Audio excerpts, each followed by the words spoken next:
გუშინ ჩვენ ვიმართეთ თავად პროკურატურას და მოვითხოვეთ დაიწყოს სისხლის სამართლებრივი დევნა იმ პირების მიმართ, ვინც უკანონოდ შეუშალა ხელი ბატონთან მუხარჩავასა ანაკლია პორტის მშენებლობის საკითხში და მიეცენ ეს ადამიანი პასუხისმგებლობაში ჩამოთვლილი არის უამრავი თანამდებობის პირები. გუშინ შევიდა ეს განცხადება, მიენიჭა მას სარეგისტრაციო ნომერი და დღეს მე როგორც ვიცი, უკვე დაწყებული უნდა იყოს სისხლის სამართლებრივი დევნა.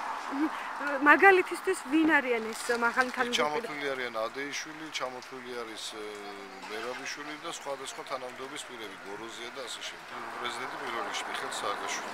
ვინაიდან გახსოვთ თქვენ საყოველთაოდ ცნობილი ფაქტია, თავად სააკაშვილი უკეთებდა ატარებდა PR კომპანიებს, რომ დაწყებულია ვითომ და ქალაქ ლაზიკას მშენებლობა, სინამდვილეში ეს იყო ბატონ თემურ ქარჩავას მიერ დასაწყები ანაკლია პორტის მშენებლობა, რასაც სააკაშვილი ასაღებდა ვითომ და ქალაქ ლაზიკას მშენებლობად.